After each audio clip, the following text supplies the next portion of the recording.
시간이 많지 않으니까 저한테 주어진 시간이 한 30분 정도. 그래서 아주 짧은 시간 동안 압축해서 말씀드려야 되니까 제가 지혜롭게 말씀드리기로 하고요.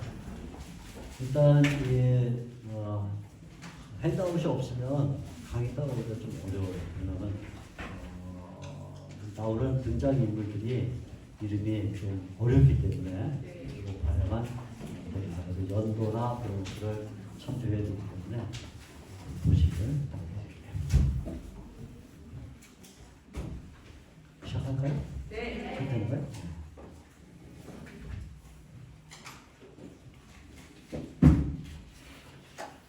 오늘 제가 드릴 강의는 위그로 여성들의 활약이기 때문에 위그로라는 이름은 사람 이름이 아니고 프랑스 종교개혁 당시에 신장 종교개혁 당시에 신장 총칭입니다. 총칭. 그래서 위그로 이렇게 부르는데 이름이 왜 생겼는지 또 누가 지었는지 그런 것들은 아직도 알지 못합니다. 그냥 오랜 시간 동안 위그로 이렇게 불러왔기 때문에 부르고 있는 중인데 위그로들 가운데 특별히 여성들이 어떤 활약을 했는가 하는 것을 압축적으로 말씀을 드리려고 합니다. 전반적으로 종교 개혁 시대는 여성들을 빼놓고는 종교 개혁을 말하기가 어렵습니다. 그러니까 지금 제가 책을 하나 갖고 왔는데 독일어로 되어 있지만 종교 개혁의 여성들이라는 책인데 이 책을 딱 보면 어떤 느낌이 드냐면 왼쪽은 마르틴 루터 그리고 오른쪽은 마르틴 루터의 부인이었던 폰 보라라는 여성인데 이 책을 만든 분이 의도적으로 루터는 거울 얼굴 그렇죠? 그리고 폰 보라 그 부인은 채색된 아주 밝은 얼굴. 그래서 이게 상징적인 무슨 의미냐면 종교개혁에서 여성들을 빼놓고 얘기하면 검은색밖에 없다. 그죠? 검은색밖에 없다. 그리고 어떤 면은 루터 없어도 굉장히 밝다. 이런 아이러니한 그런 느낌을 주는데 실제로 그런 면이 있습니다. 제가 여기가 볼 테니까 혹시 와서 보실 분들은 구경을 해도 되겠습니다. 종교개혁 오늘이 이제 505주년입니다. 1517년에 종교개혁 시작해서 2022년이니까 505주년인데 마틴 루터가 1517년 10월 31일 날 비텐베르크라는 이 작은 도시에 슐로스키르케 독일어로 그 성 안에 있는 교회 이런 뜻인데 그 성 안에 있는 교회에 95개 조항을 걸었습니다. 못을 박았는지 아니면 불을 붙였는지 그런 것은 확실할 수 없지만 보통 사람들이 그냥 못을 박았다 이렇게 말하는데 그랬을 수도 있고요. 아니면 줄에다 매달아서 이렇게 했을 수도 있는데 아무튼 그날을 우리가 종교개혁 시작점으로 그렇게 생각하고 기념을 합니다. 오늘이 505주년 딱 되는 날에 우리 합신 여동네가 모여서 종교개혁을 하고 있습니다. 비텐베르크 종교개혁을 이끌었던 마틴 루터의 그 부인인 카타리나 폰 보라. 정말 루터가 그렇게 불렀어요. 자기 부인을 보고 이렇게 불렀어요. 박사 폰 보라 그렇게 불렀어요. 그래서 박사가 없는데 얼마나 지식이 많고 얼마나 열정적으로 종교개혁을 도왔는지 박사로 불렀습니다. 박사 자기 부인 그렇게 아주 재미있는 그런 여성이었는데 비텐베르크의 루터를 도왔던 그런 부인 폰 보라가 있었다면 저 남쪽에 지금은 이제 프랑스 땅이 되었지만 스트라스부르에는 마티아스 첼이라는 분의 부인이었던 카타리나 슈쩌 아주 정말 이 종교개혁의 역사에 있어서 이 여성을 빼고는 종교개혁을 논할 수 없을 정도 그렇게 굉장히 뛰어난 여성입니다. 폰 보라는 북쪽에 비텐베르크에서 루터를 도왔다면 슈츠젤은 그야말로 남쪽에서 종교개혁을 일으켰다. 아주 대표적인 인물로 자기 남편보다 훨씬 더 강력한 그런 활동을 했습니다. 그 중간쯤에 스위스 바젤이 있는데 바젤은 웨클란파드라는 유명한 종교개혁자의 부인이었던 비브란디스 로젠블라트라는 분이 있었는데 아주 특이한 여성이에요. 이 특이한 여성 왜 특이하냐면 결혼을 4번을 했는데 4번 종교개혁자하고 결혼했어요. 한 분 돌아가시고 다른 종교개혁자 결혼하고 또 하고 해서 왜 그렇게 했느냐 하는 것은 그것만 갖고 강의해도 2시간을 해야 돼요. 할 수 없이 그냥 40만 얘기하고 넘어가는 굉장히 중요한 그런 포지션을 가지고 있던 분이 로젠블라트라는 여성이었습니다.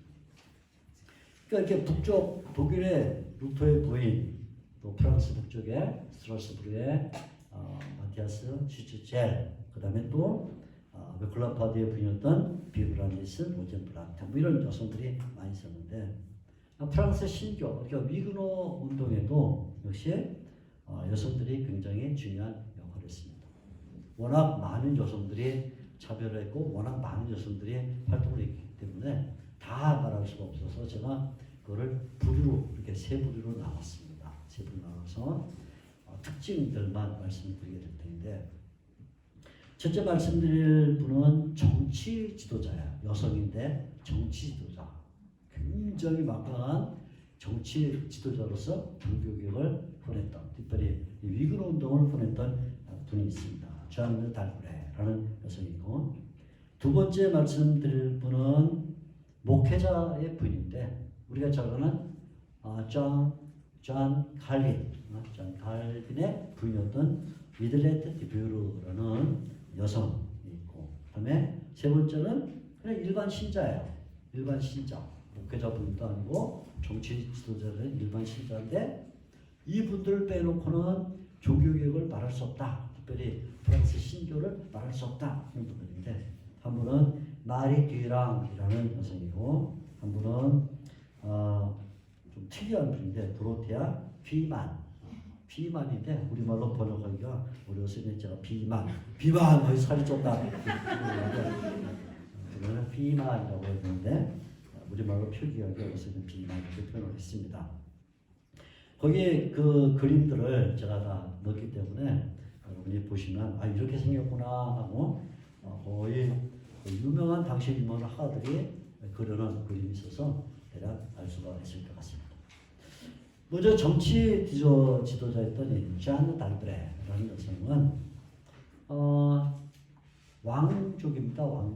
왕족이면서 종교개혁이 일어났던 당시에 프랑스의 왕이 프랑스와 1세라는 왕이었는데 프랑스와 1세에 굉장히 존경하는 누나가 있었어요. 2살 위에 있던 누나인데 그 누나 이름이 마르그리트 나바르 이렇게 부르는 마르그리트라는 누이가 있었는데 그 마르그리트의 외동딸입니다.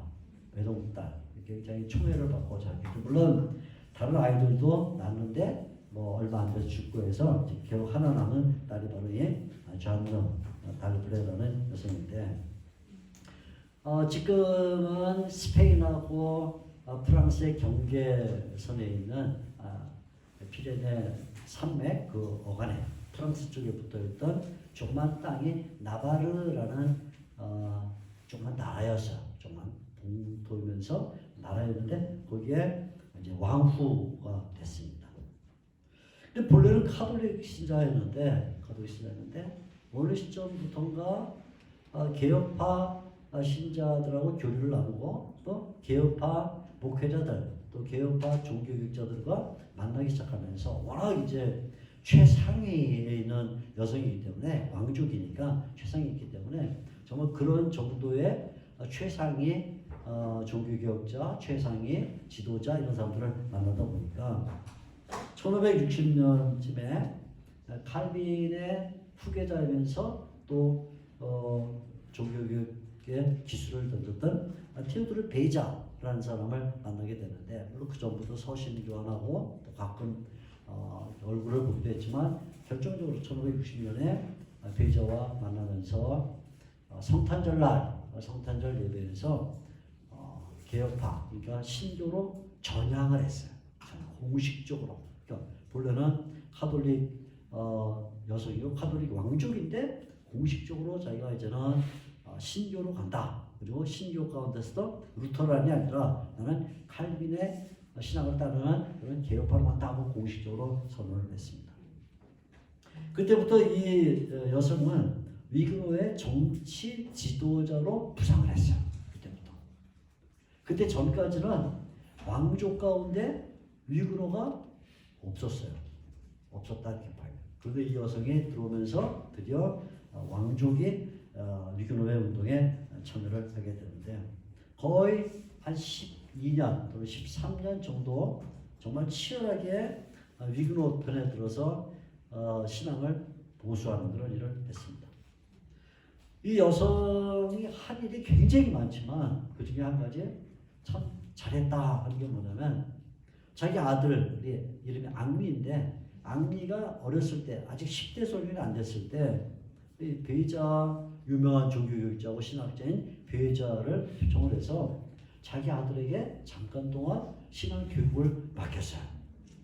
굉장하죠, 그죠? 그때 당시는 베이자는 스위스 제네바에 머물고 있었는데 모셔다가 자기 아들을 위해서 교육을 시켰습니다. 그래서 이 앙리가 나중에 프랑스의 국왕이 돼서 신교인들에게 자유를 줘요. 그 자유를 준 칙령이 유명한 낭뜨 칙령입니다. 1598년에 낭뜨 칙령을 발표한 왕인데, 1560년에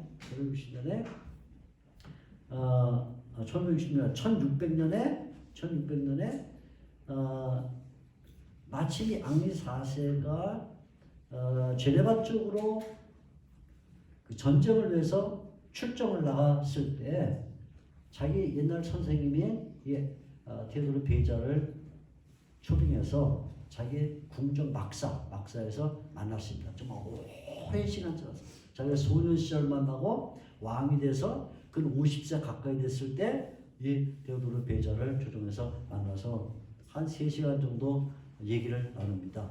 유명한 담화를 모셨습니다. 물론 너무 시간이 짧았기 때문에 깊이 들어가지 못했지만, 아무튼 옛날 소년 시절에 자기가 선생님한테 배운 것 정말 감사하다. 또 그리고 베이자는 왕께서 오래 살아서 앞으로 신교를 잘 지켜달라고 이런 부탁을 하는 그런 일을 했습니다. 아무튼 이제 아들 얘기인데, 이 1560년에 달브레가 회심을 하면서 위그노를 위한 정치 최고위 지도자로 부상을 하고, 그때부터 위그노를 전하는데, 바로 1년 뒤에 카톨릭과 그리고 신교 위그노들을 연합시키기 위해서, 통일시키기 위해서, 왜냐하면 둘이 나눠져 있으니까 전국이 어지럽고 그리고 통치가 안 되는 거예요. 프랑스가 통치가 안 돼서 이제 왕궁에서 가톨릭 대표와 그리고 신교 대표를 한 자리에 불러서 회담을 해서 일치를 시키려고 노력했습니다. 그게 파리에서 동쪽으로 한 1시간 정도 가면 뿌아시라는 작은 도시가 있는데, 그 뿌아시에서 회담을 했습니다. 그때 이 위그노의 대표로 참석을 했어요. 나바라의 왕이었던 전 달브레가 참석해서, 그 옆에는 카톨릭을 지지하는 수많은 지지자들, 국왕의 어머니, 추계경, 그 다음에 주교들, 수없이 많은 이 카톨릭의 세력들 가운데 이 여성이 딱 서서 위그노를 보호하기로 했습니다. 굉장한 보통 그 배짱이 아닌 여성입니다. 그리고는 프랑스 안에서 개신교와 카톨릭이 8번 전쟁을 했는데, 그 중에 초기 3번 전쟁을 직접 앞에 나서서 전쟁을 지휘하는 그런 일을 했죠. 아주 유명한 사건 가운데 하나는 사망하기 1년 전쯤, 사실은 달수라면 1년도 훨씬 안 되는데 1년 전쯤에 1571년에 프랑스 서쪽에 있는 우리나라로 하면 인천 같은 그런 입지를 갖고 있는 라호셸이라는 이 도시에서 위그노들이 모여서 총회를 했습니다. 총회. 굉장히 중요한 총회인데 그때 이제 유명한 프랑스 신앙 고백서를 공인하는 그런 총회였는데 이 총회에 참석해서 자느 달브레가 거기에 평신도 대표로 동시에 왕궁 대표로 그 신앙 고백서에 사인을 했습니다. 사인. 지금도 그 사인이 남아있어요. 남아있어요. 이게 공식적으로 프랑스의 한 부분이 특별히 나바라 왕국에서는 앞으로 공식적으로 사용하는 그런 신앙 고백서다 해가지고 카톨릭 쪽에서는 발칵 뒤집혔지만 신앙 고백서에 서명을 해서 나바라 왕국의 공식 고백으로 선포를 하게 됐습니다. 이 자느 달브레가 만일 없었더라면 아마 위그노가 그렇게 힘있게 전진하지도 못했겠고 또 전진하려고 하다가도 상당한 저지를 받았을 것이다. 근데 한 여성이 자기의 목숨을 걸고 이 당시는 왕국이라도 왕녀라도 이단으로 정죄받으면 끝장인 거예요. 그리고 수없이 많은 카톨릭의 대적자들이 어떻게 하든지 간에 무너뜨리려고 그야말로 사방에서 뭐 별 험담을 다해서 무너뜨릴 때에도 굴하지 않고 신앙을 지켜냈을 뿐만 아니라 자기 신앙만 지켜낸 게 아니라 이 신교를 지켜내는 일을 했는데 이 라호셸에 머무는 동안에는 뭘 깨달았냐면 목회자를 지원하지 않으면 그리고 목회자를 양성하지 않으면 결국 앞으로 신교는 소망이 없다 해서 라호셸에 그때 신학교를 세웠어요. 신학교를 세우면서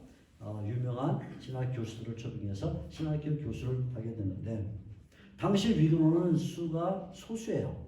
그러니까 마이너리티 중에 마이너리티고 또 재산가들이 많지 않은 때였기 때문에 자느 달브레가 자기가 갖고 있던 보석을 다 팔아요. 보석, 왕녀로서 갖고 있는 보석들을 다 팔아서 신학교를 지원하고 또 신학 교수들에게 월급을 자기가 줬어. 자기 보석을 팔아갖고. 그러니까 보통 생각 갖고는 할 수 없는 그런 여성이었습니다. 근데 우리가 생각하면 이건 뭐 굉장한 그런 여성이니까 당연히 그렇게 했겠지 이렇게 생각하지만 이제 우리가 두 번째 여성 들어가 보면 꼭 굉장한 여성이기 때문에 일어난 것은 꼭 아니에요. 우리 목회자의 부인으로 짱깔 타인의 부인이었던 이들레트 뮤르라는 여성을 보게 되는데 위에 말한 자느 달브레보다는 한 20년 정도 나이가 더 아래에 있는 여성입니다. 이 이들레트는 본래 20대 초반에 결혼을 벌써 했습니다. 결혼한 사람이 장 스토르디라는 남성이었는데 이 두 사람은 다 제세례파였어요.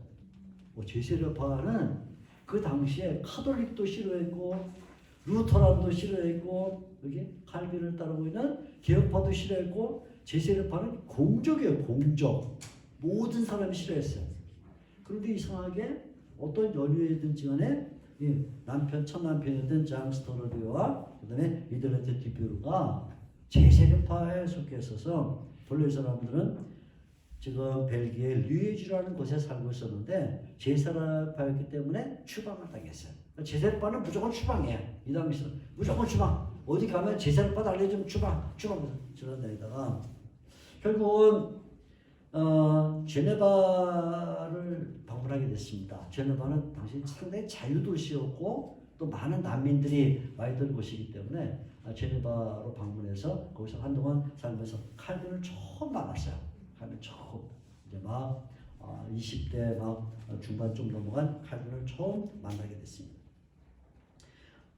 이들레트한테는 첫 남편이었던 장 스토르디오와 사이에서 아들 한 명과 딸을 낳았는데 아들의 이름은 알려지지 않고 딸 이름은 유디트라는 딸을 낳았는데 1538년에 제네바에 머물고 있던 중에 역시 제세례파에게 또 드러났어. 그래서 또 제세례파이기 때문에 제네바에서 또 추방을 당해요. 그래서 이번에는 제네바보다 훨씬 더 자유롭고 난민들을 잘 수용하는 저는 현재 프랑스 땅인 스트라스부르로 이동을 하게 됐습니다. 1538년인데 바로 이 1538년에 칼빈도 제네바에서 추방을 당했어요. 왜 추방을 당했냐면 칼빈이 자기의 선배였던 기욤 파리라는 사람하고 제네바시를 개혁해 나가는 중에 본래는 제네바가 칼빈에게 우리 도시를 맡아달라 그래서 칼빈이 거기 머물렀는데 너무 강하게 회개와 참회와 거기다가 이 성찬을 받으려면 지도자들 시의원들 다 회개하고 나서 받으라 너무 강하게 얘기하니까 안 되겠다. 칼빈이랑 같이 있다가 칼에 피겠다. 그래가지고 나가라. 칼빈이 자기 선배인 바레라고 쫓겨났어요. 쫓겨나서 어디로 가냐면 스트라스부르 왔어. 그래서 스트라스부르에 가서 머물게 됐는데 거기에서 바로 이들레트 부부를 또 만난 거예요. 참 기가 막히죠? 만났는데 여전히 이 부부는 제세례파였어요. 제세례파. 근데 칼빈과 제네바에서 만난 경험도 있고 해서 추방당할 위험이 있고 한 이 상황에 칼빈이 그 당시 칼빈은 프랑스 사람입니다. 프랑스 사람이기 때문에 스트라스부르에 많은 프랑스 미그로들이 난민으로 와 있었는데 그 당시 스트라스부르는 독일 땅이었어요. 독일어를 해요. 그래서 독일어 하는 목회자들이 프랑스 사람들을 목회를 해줄 수가 없어서 마침 칼빈이 제네바에서 쫓겨와 있으니까 잘 됐다. 칼빈 너 왔으니까 칼로만 비지 말고 목회 좀 해라. 그래가지고 목회를 시작했는데 이들레트와 그 남편 장은 벨기에는 프랑스를 쓰거든요. 프랑스를 쓰는 사람이니까 자동적으로 프랑스 교회 쪽에 붙게 되고 칼빈이 목회하는 교회를 와서 칼빈에게서 배우면서 제세례파가 잘못됐구나. 제세례파가 이런 문제가 있구나 하고는 칼빈의 도움으로 제세례파에서 나오게 됐어요. 그래서 칼빈의 교회에서 신앙생활을 같이 하게 됐습니다. 근데 그게 1538년인데 당시는 패스트가 창궐하던 때예요. 흑사병이 창궐하던 때에 그만 위들레트의 처남편 이스토르디오가 패스트로 말미암아 사망을 해요. 사망을 합니다. 자기 부인 그리고 아들, 딸 남겨놓고 사망을 했는데 그 당시에 칼빈은 막 결혼을 할 생각을 하고 있었어요. 그리고 몇 번 손도 보고 또 이렇게 대화도 했는데 뭐가 잘 안 맞아. 그래가지고 계속 결혼을 안 되고 있던 참에 아까 말한 같이 제네바에서 추방을 당했던 파렐이 그러지 말고 이미 제네바에서 만났던 적이는 이들레트하고 결혼하면 어떻겠냐 하고는 주선을 줘서 결혼하게 된 거예요. 그래서 결혼을 했습니다. 두 사람이 1540년경에 이제 드디어 결혼을 하게 됐죠. 칼빈과 사이에서 아들을 하나 낳았는데 정말 며칠 지나지 않아서 사망을 했습니다. 그래서 칼빈한테는 자식이 없어요. 그래서 그대로 끝나고 말았습니다. 자, 이들레트와 칼빈은 40년에 같이 제네바의 스트라스부르에서 만나서 결혼했고 41년에 칼빈이 다시 제네바로 귀환합니다. 그래도 제네바에서 보니까 그래도 칼빈만한 사람이 없어. 칼빈이 와야만 되겠어요. 다시 칼빈을 다시 러브콜에서 제네바로 돌아오게 됩니다. 그때 이제 이들레트 같이 따라왔죠. 칼빈이 한 일 가운데 우리는 칼빈이 그러면 기독교 강요를 쓰고 무슨 뭐 설교를 하고 뭐 그렇게 굉장히 막 학자에다가 막 그냥 코가 오똑 쏘갖고 그냥 만지기만 하고 손 벨것처럼 이렇게 생각하는데 칼빈은 굉장히 마음이 따뜻한 사람이에요. 자기 심장을 잘라서 주님 앞에 드립니다라고 신속히 그것도 지금 당장 하고 썼던 그 표지가 칼빈의 표지예요. 지금 당장에 내 심장을 하나님 앞에 신실한 마음으로 드립니다. 그 심장을 드릴 정도로 뜨거운 사람입니다. 이 칼빈이 가장 고통스러웠던 일이 뭐냐면 자기와 같은 신앙을 갖고 있고 자기가 갖고 있는 신학을 따라서 배우고 있는 프랑스의 신교 신자들이 핍박을 받아서 순교하거나 화형이죠. 주로 화형입니다. 화형을 당하거나 재산을 몰수당하거나 아니면 신분을 빼앗기거나 그래서 결국은 추방을 당했을 때 갈 곳이 없는 이 난민들이 된 사람들 때문에 굉장히 고통을 당했어요. 마음에. 그들 어떻게 도와야 돼. 그래서 제네바에 많은 난민들이 오게 되고 또 당시는 전쟁 시절이니까 많은 병자와 또 이 상위 이런 군인들이 많았을 때 제네바에 모여들면 그 모든 일을 누가 담당했냐면 이들레트가 있어요. 이들레트가 정말 헌신적으로 난민을 보살피고 병자들 찾아다니고 고통받는 사람들 전쟁에 부상한 사람들 다 합니다. 그러니까 자기 집을 개방을 해서 프랑스 난민을 특별히 돕는 데 온 힘을 다했죠. 그것이 결국은 이들레트가 그로부터 8년 뒤에 죽게 되는 병사의 원인이 됐어요. 그래서 결국은 지쳐서 이들레트가 운명을 하게 됩니다. 그래서 당시는 본래 이 패스트 때문에 죽은 사람은 많았지만 이렇게 뭐 일 많이 해서 죽은 사람 많지 않았는데 이들레트는 정말 헌신적으로 봉사했죠. 그래서 나중에 칼빈이 글을 남기면서 이들레트에 대한 글을 남겼어요. 이들레트 전기 이런 거 쓰지 않았지만 자기 주석이라든가 등등의 앞에 서문을 쓰게 되면 자기 부인이 8년 반, 꼭 8년 반을 같이 살았는데 얼마나 헌신적이었는가, 얼마나 주님 앞에 자신을 드린 여성인가를 말하면서 만약 이들레트가 돕지 않았더라면 그러면 제네바 계획이나 또 자기의 사역은 그리 성공하지 못했을 것이다. 이렇게 평가를 하게 됩니다. 굉장히 8년밖에 돕지 못했음에도 불구하고 칼빈의 모든 사역을 방향 지어준 그런 여성이라고 볼 수가 있죠. 근데 오늘 제가 세 번째 말씀드리는 여성들은 또 특이해요. 또 특이한, 아주 특이한데 이거는 무슨 왕녀도 아니고 또 목회자의 부인도 아니고 그냥 그야말로 오늘 우리식으로 그냥 평신도 말을 우리는 쓰기를 별로 안 좋아하니까 그냥 일반 신자, 목회자도 아니고 뭐 아무것도 아니고 신학교육 받은 사람도 아니고 아무것도 아닌데 역사에 지울 수 없는 또는 역사에 지울 수 없는 게 아니라 아예 이 종교 계획에 있어서는 이 거론을 안 하면 안 되는, 그래서 모든 역사가들이 특별히 프랑스 역사, 프랑스 종교에서는 반드시 들어야 되는 여성이 한 명 있는데 그 여성이냐면 마리 뒤랑이라는 여성입니다. 마리 뒤랑. 1711년에서 1776년까지 정말 뭐 우리식으로 하면 그렇게 오래 살지는 않았지만 이 아버지가 위그너였어요. 어머니도 위그너였고 그래서 아버지와 어머니가 위그너였기 때문에 그 아버지와 어머니의 집에서 위그너 신자들이 비밀 집회를 갔는데 이때 프랑스의 국왕은 누구냐면 그 유명한 태양왕 루이 14세 루이 14세 가끔 저도 어디 넥타이집 가고 넥타이 사는데 아니 넥타이가 이름이 뭐야? 루이가 떨어져 있어요. 루이 14세예요.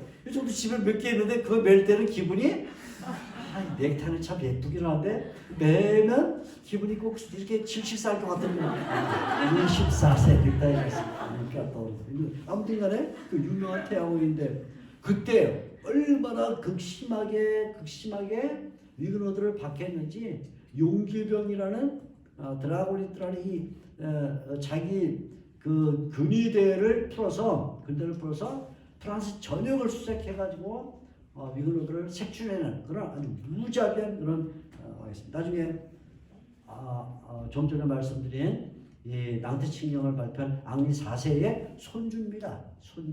손주인데 할아버지가 위그너들에게 자유를 준다고 1598년에 낭트칭령을 발표했는데 이 손주의 앙리 14세가 1685년 한 90년도 채 안 돼가지고 그 낭트칭령을 다 폐지했어요. 할아버지하고 완전히 그래서 가톨릭으로 싹 돌려버린 아주 정말 험악한 그런 왕인데 바로 그때예요. 1711년은 그때입니다.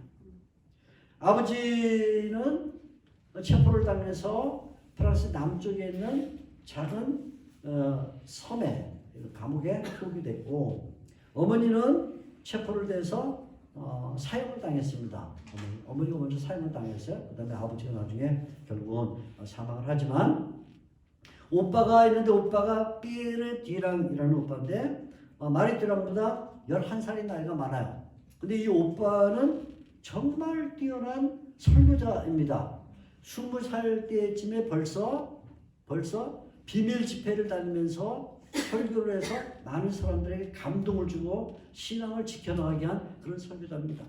아주 탁월한 설교자. 20살 때부터 벌써 설교를 시작을 했고, 그리고는 21살 때에는 당시에 공개적으로 예배를 드릴 수 없고 공개적으로 집회할 수 없는 때에 비밀노회를 만들어서 프랑스 신교를 이어가는 그런 역할을 하다가 결국은 32살에 체포를 당하죠. 체포를 당하고 총살을 당했습니다. 잘 보세요. 아버지 체포당해서 사형, 어머니 체포당해서 사형, 오빠는 복음 전도하고 목회자 일을 하다가 잡혀서 사형. 다 죽었어요. 그래서 이 마리 듀랑은 18살에 체포를 당했습니다. 18살 체포를 당해서 프랑스 남쪽에 에그목드라는 곳에 그 성이 하나 있는데 직사각형 된 성인데 거기에 탑이 있어요. 탑도 공스탕스라는 탑이 있는데 거기에 원래는 남자들을 수감하던 감옥이었는데 남자들이 어떻게 해가지고 도망갈 수 없는 그 성인데 거기서 탈출을 했어요. 이야, 그래갖고 안 되겠다. 이게 남자들은 이게 어떻게 탈출하기가 안 되겠다. 여자들을 갖다 놓은 위그너들을 한 30명 정도 수감을 해놓고, 그래서 병사하면 그 자리를 또 채워놓고 항상 한 30명 정도가 있었는데, 이 마리 듀랑은 18살에 체포가 됐는데 18살 38년 동안 그 감옥에 살았습니다. 그 들어가면 딱 우리 이 방보다 한 5분의 4 정도 크기, 여기 이 방에 한 80%도 안 될 것 같은데 정도의 크기에 30명 정도의 여성이 사는데 그냥 돌이에요. 돌. 난방이 안 되는, 유리창이 없는, 그냥 겨울이면 바닷바람이 들어와서 살을 애게 하는 그런 창살만인 곳에 38년을 살았습니다. 거기 그림을 보시면 38년 되고 이제 수감 상태에서 자유를 얻었을 때 정도의 그 얼굴을 거기에 이제 그려놓은 것인데, 이때 마리는 18살이니까 가장 어린 여자죠. 그 당시에 그 감옥 안에 들어있는 여자들 가장 어린 여성이었고, 그리고 투옥된 지 2년 만에 30년에 투옥이 되는데 32년에 오빠가 총살당했으니까 오빠가 총살당했다는 이야기를 들었습니다. 벌써 어머니와 아버지는 이미 사망한 상태였고, 들었을 때 가장 나이가 어린 여성임에도 불구하고 이 폐쇄된 방, 그야말로 38년 동안 한 걸음도 나갈 수 없는 이 돌 방 안에서 자기와 함께 있는 여성들에게 카톨릭으로 돌아가는 이 변절을 막기 위한 그 복음설교를 합니다. 그리고 자기가 어릴 때부터 신앙생활하면서 외웠던 성경 구절과 그리고 신앙 고백서 내용들을 암송하고 있으면서 그거를 되풀이해서 성경을 가르치고 신앙 고백을 가르쳤어요. 그래서 카톨릭의 강력한 압박, 뭐냐면 지금이라도 신앙을 철회하면 자유를 주겠다, 그죠? 아니면 너희가 결국은 이렇게 살다가는 여기서 죽는다라는 이런 무서운 협박, 이런 달콤한 말이든 아니면 채찍의 말이든 간에 그런 그 외부의 카톨릭 세력들이 방 안에 있는 30명의 여성들을 회유하기 위해서 온갖 노력을 했을 때도 그것을 막아내는 주역이 누구냐면 마리 듀랑이었습니다. 또 신학 공부한 여성이 아니에요. 또 무슨 왕족도 아닙니다. 또 뭐 18살 때 잡혔으니까 뭐 굉장히 경험을 한 여성도 아니지만 아버지 어머니로부터 배운 신앙과 자기 목회자로부터 배운 그 성경 지식과 그 신앙을 가지고 여성들에게 신앙을 북돋아주는 일을 했다. 그래서 이 마리 듀랑은 옥중의 여성 지도자로서 좁은 공간에서 여성을 목회했다. 목회자도 아니고 신학 공부한다 사람도 아닌데도 결국 목회를 한 거예요. 38년 동안. 굉장하죠? 그 최소의 조직체를 만들었어요. 최소의 조직체 뭐냐면 거기도 서기. 그리고 뭐 돈이 없지만 그래도 회계. 그래서 최소의 조직체를 만들어서 그 30명 안에서도 또 소그룹 해서 그 신앙을 지켜나가는 일을 했는데 이제 그 에그목트 에너투르 공사스 가면 그 가운데 이렇게 우물처럼 생긴 데가 있어요. 사실 우물은 아니고 이제 빵바구니나 뭐 이런 우물 같은 거를 버리기 위해서 이렇게 그 우물처럼 생긴 거기에 글을 썼어요. 뭐 말로는 이제 마리티랑이 손톱으로 가져갖고 돌을 썼다는데 그러기는 좀 어렵고 아마 뭐 숟가락이나 뭐 아무튼 쇠붙이나 그렇게 하나 구해졌을 때 그걸 꼭 썼을 건데 굉장히 오랜 시간 동안 새겨놨는데 새겨놓은 문구가 헤지스테를 한국말로 번역하면 저항하라. 그래서 딱 한마디입니다. 저항하라. 헤지스테 썼는데 그 글씨체가 똑바르지 않죠. 왜냐하면 이게 그냥 뭐 나무 같은 거나 아니면 쇠붙이를 팠을 때니까 막 가지고 썼는데 저항하라. 썼는데 이 문구가 사람들에게 알려지면서 당시 밖에 있던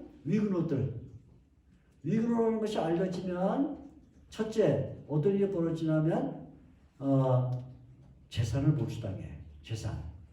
위근호라고 알려지면 두 번째 신분을 박탈당해. 그래도 변절을 안 하면 다시 카톨릭을 안 들어가면 그때는 수감이 돼. 그래도 변절하지 않으면 남성들 경우에는 노예선 갤리설이라서 이게 창 밑에서 일생 동안 노예를 배전을 하고 그래도 개전을 안 하면 화형을 시키는 거예요.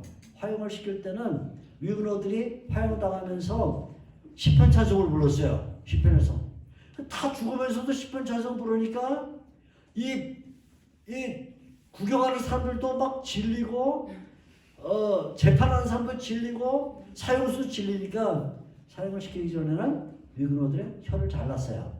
혀를 먼저 왜 찬송을 듣기 싫으니까 혀를 먼저 자르고 그러면 화형을 시켰어요. 근데 그런 험악한 꼴을 당하고 있을 때 이 타반에 38년 동안 갇혀있는 한 여성이 한 번 38년 동안 밖에 나오지 못한 여성이 저항하라 라는 이 문구를 쓴 것이 그들에게 알려지면서 이 위근호들이 우리는 밖에 있는데 밖에 안에서도 저걸 지켜나가는데 그죠? 어떻게 밖에 있는 우리가 아무튼 지금 우리는 밖에서 숨쉬고 밖에서 돌았는데 이걸 못하겠냐 해서 이 위근호들의 저항 정신을 불짓는 그런 데모의 역할을 했죠. 마리 듀랑은 38년 동안 이 옥중에 있으면서 50통 정도의 편지를 썼습니다. 남아있습니다. 지금도 50통 정도가 남아있는데 편지의 내용은 이 여성들에 대한 이야기를 듣고 약간의 물품 워낙 추우니까 뭐 옷이라든가 덮을 걸 보내주거나 또 가끔 어떡하든 무슨 음식을 보내주거나 하는 것에 대한 감사 또 계속 도움을 주면 좋겠다고 요청하는 그런 편지들 또 그리고 특별히 당시에는 이제 님이라는 곳에 그 지금 프랑스 남쪽 얘기입니다.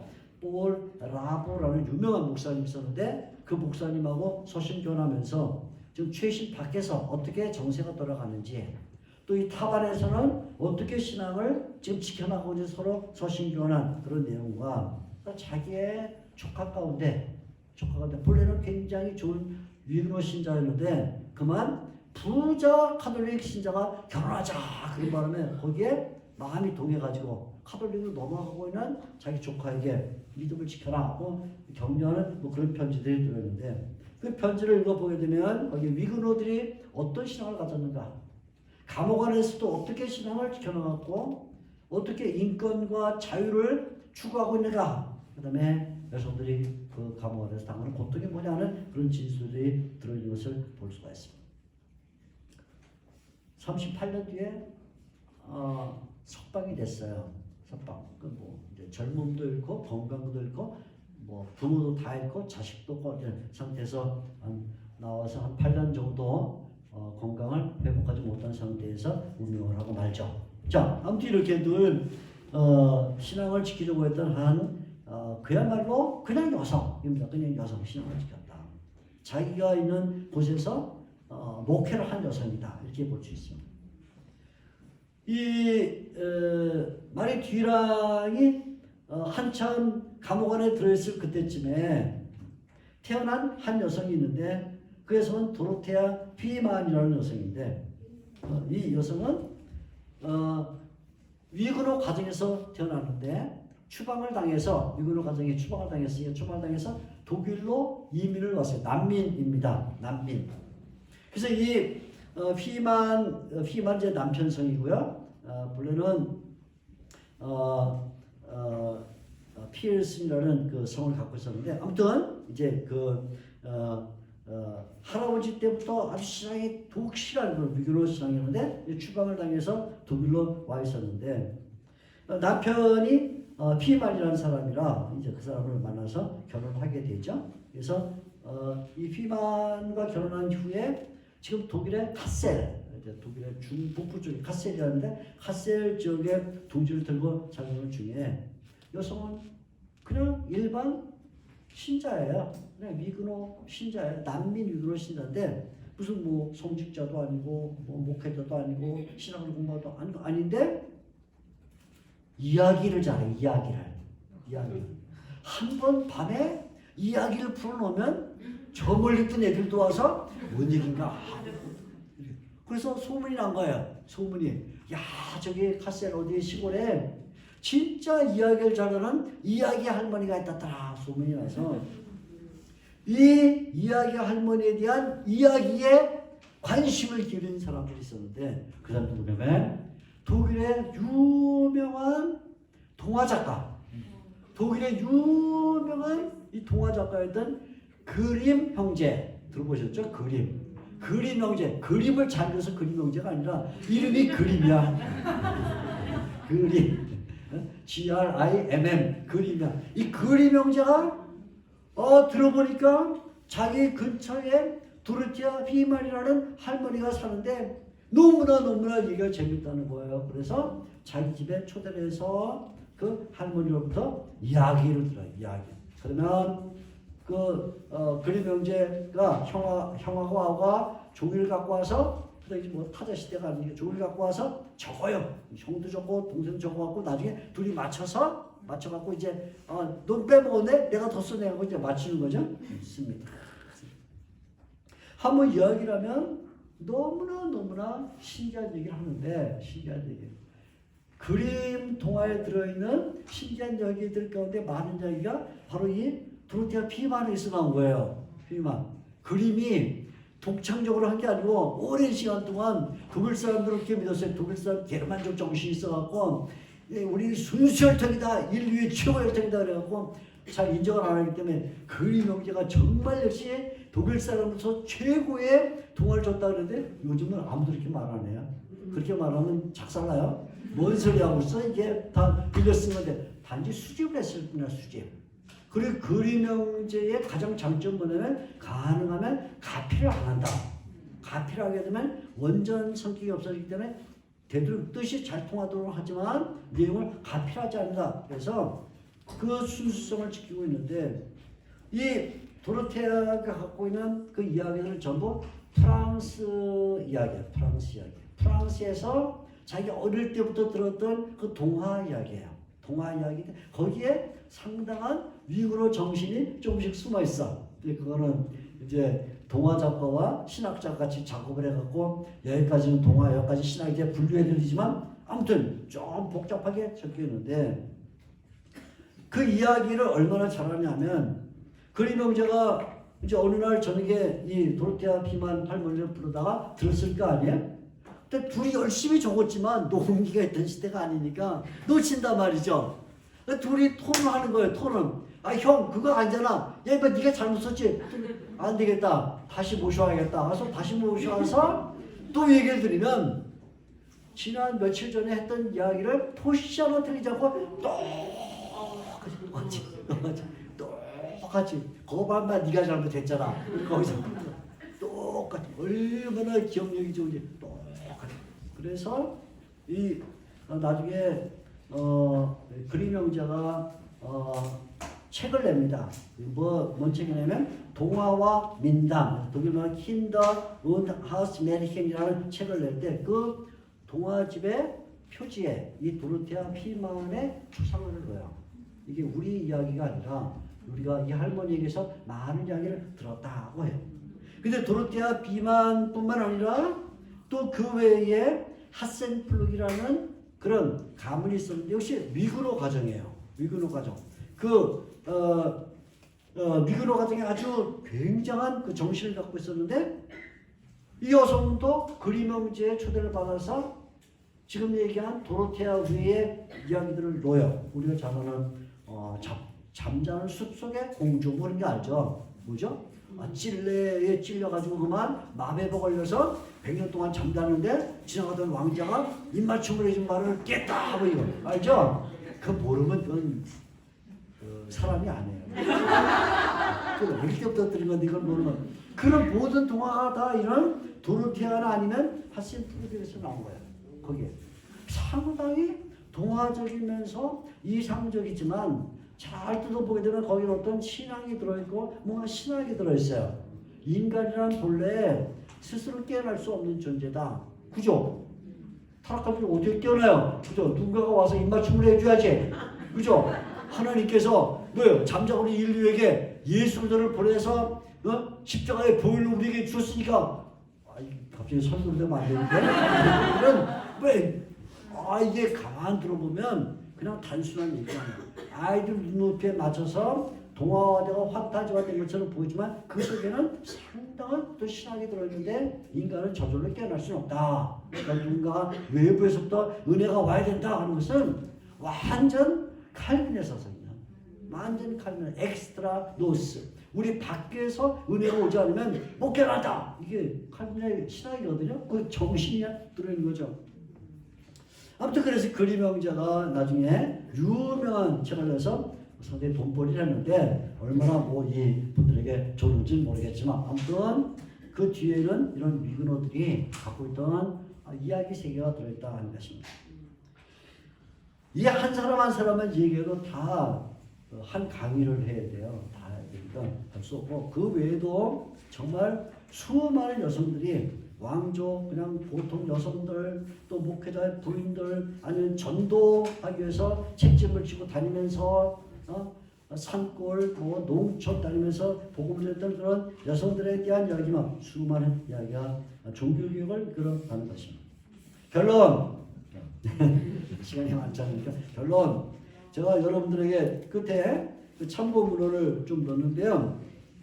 참고문헌 제일 처음에 이게 롤랑 베인튼이라는 사람인데 유명한 종교개혁 연구가입니다.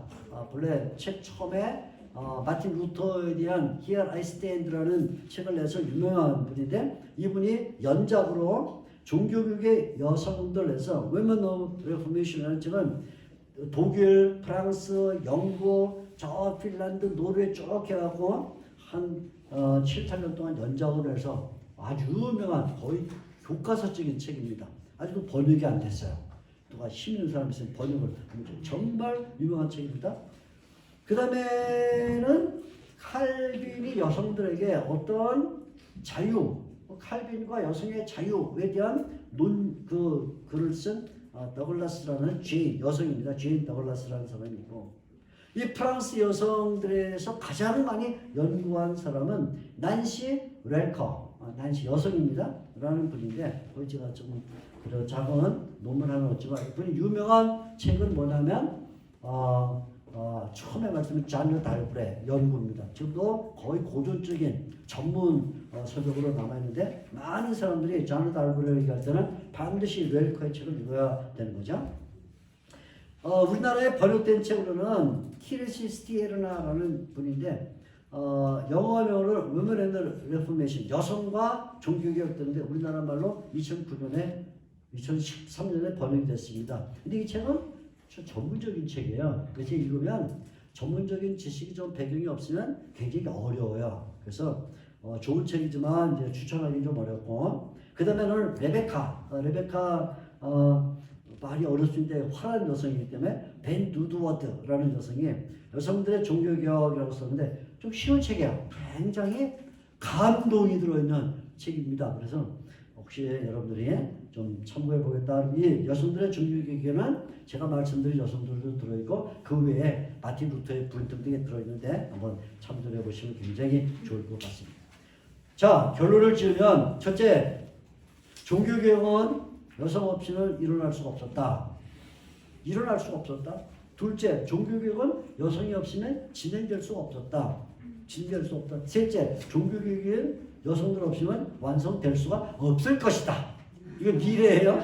종교가 완성이 안 됐으니까 없을 것이다. 그러니까 지금도 여성들의 몫은 그대로 남아있는데 당시에 종교개혁 시대의 여성들이 가정을 잘 돌본 건 말할 것도 없죠. 자녀를 잘 양육하고 남편을 잘 보필하고 목회자를 보낼 때는 목회 조력을 했지만 가장 중요한 것은 주변에 영향을 줬다는 거예요. 자는 달브레건, 미들레트, 디브르건 아니면 타반에 있었던 마리 뒤랑이건 뭐 이런 이야기 할머니, 돌대 비만 다 주위에 영향을 줬어. 영향. 근데 그 당시에 영향을 준 방식은 봉사. 근데 중요한 건 뭐냐면 글을 썼다니. 글을 썼다. 글을 써야 돼. 글을 쓸 수 있잖아요. 그죠?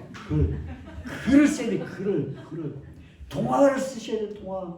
시도 쓰시고 소설도 쓰고 성경 해설도 쓰세요. 신학 공부했잖아요. 신학 공부.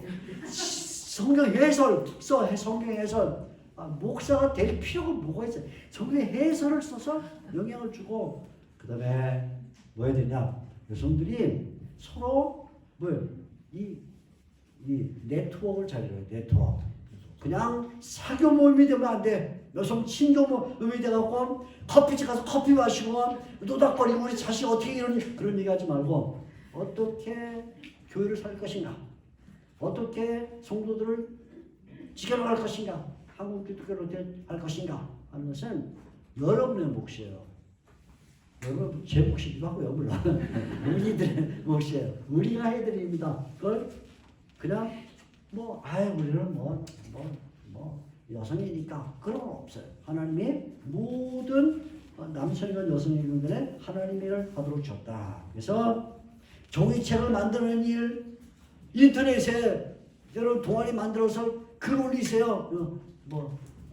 합신 여성 동물이니까 합여동 이렇게 만들어갖고 만들어 홈페이지도 만들어갖고 거기에 글도 올리고 해서 여러분 아니면 방 이런 거 가도 하는 방 있잖아요. 그걸 만들어가지고 거기다가 계속 글 올려서 여러분들이 또 유튜브도 운영해. 유튜버가 되셔야 돼 해서 계속 뭔가 해.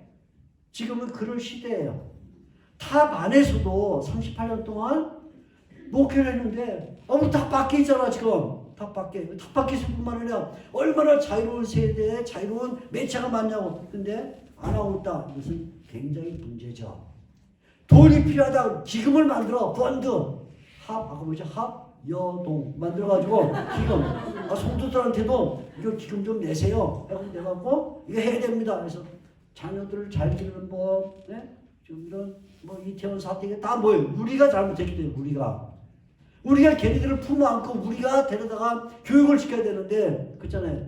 다 뺏겼잖아요. 다. 그러면 그냥 우리 여기서 밥 먹고 있잖아.